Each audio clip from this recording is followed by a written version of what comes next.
mbokk ñu leen di nuyu di rafetlu seen ànd ak Bawol Info TV xibaar yi nag ñu daal di koy doore ak aw tiis woo xam ne moo xew ca diwaanu Saly ndax dafa am benn élève boo xam ne moom ginnaaw bi mu amee bac dafa ànd ak ay xaritam dem ca diwaanu Saly luye fa ak kër waaye nag bi ñuy sëmb ci biir piscine bi ci la xale bu góor bi nag daal di lab ba ñàkk bakkanam xale bu góor bi nag ma ngi tudd Pape Diouf ma ngi judd ci atum 2004 ma ngi dëkk nag quartier ginnaaw raay ca Mbour goge nag fa la amee bac ginnaaw bi mu amee bac nag mu ànd ak ay xaritam jóge Mbour dem ca diwaanu Saly ñu luye fa ak kër ginnaaw bi ñu fa luye ak kër nag di sangu ci piscine bi ca la daal di lab bu ñu sukkandikoo nag ci ay xibaar ginnaaw loolee ñu daal di wax ci lu jëm ci Barça wala Barsaq gi ba léegi nag ma ngi am ci réew mi ndax ci diwaanu Sokone foofee nag dafa am lu toll ci 250 candidats yoo xam ne ñoo bëggoon a dem ci bitim réew far nag ñu daal leen di teg loxo maanaam lu toll si ñaari téeméer ak juróom fukk ñoo xam ne ñoom ñoo bëggoon a jël gaal gi ngir dem ci bitim réew waaye nag loolee dañu ko daal di mujjee gàntal ñu daal di wax ci beneen tiis di ki fi nekkoon ay jamono ministre bi ñu dénk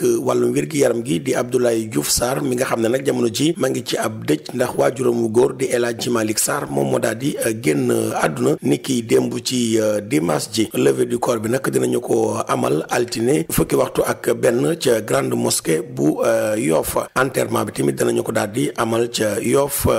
Mbelelaan ginnaaw loole ñu daal di wax ci docteur Cheikh Dieng mi nga xam ne moom la ñu dénkoon ONAS te mujjee ko fa jëlee ginnaaw bi ñu ko fa jëlee nag coow li bëri na ci loole nag tax na moom docteur Cheikh Dieng suba ci talaata ji dina janoo ak taskatu xabaar yi ngir nag indi ci ay leeral ñu daal di wax nag yaayu Marième Faye Sall tudd Oumou Diallo dañu ko convoqué ci gendarmerie bu Colobane maanaam ci section de recherche bu gendarmerie Colobane la ñu convoqué yaayu Marième Faye Sall tudd Oumou Diallo li tax nag ñu daal di koy convoqué bokk na ci coowul suufa ki nga xam ne sax mooy doomam ji di Adama Faye moom tim bokk na si ñi déglu foofe ca section de recherche bu Colobane bu ñu sukkandikoo sax ci ay xibaar yaayu Marième Faye Sall moomee nag maanaam wàllum wér-gu-yaramam moo ko mayul la ñu wax ne ngir mu déplacé wu waaye nag nee nañu ko daal ak lu mën di am na ñëw daal di wuy si ñi nga xam ne ñooy takk der yi ginnaaw loolee tamit ñu daal di wax tamit ci UMS di Union des magistrats yu Sénégal ñoom nag nee nañu daal conseil supérieur de la magistrature bëgguñu ñu daal di koy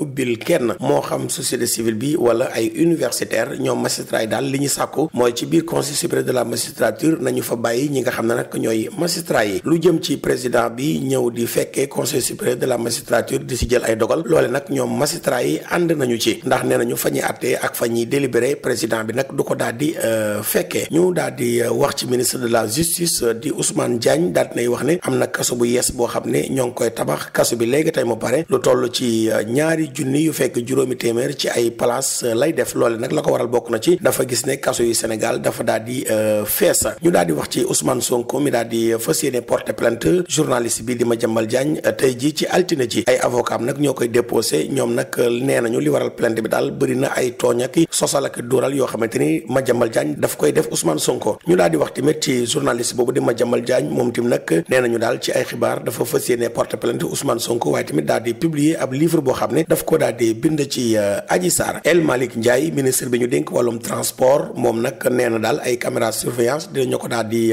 def ci tali bi ci màggal gi diggante Dakar ba Touba ngir nag xeex lépp loo xam ne jëm na ci wàllum corruption kon mbokk ñu leen di sant di rafetlu seen ànd ak Bawol Info TV. Bawolinfo.net moo leen di jox ay xibaar yu gaaw te wóor ay journaliste yu xarañ te mën seen liggéey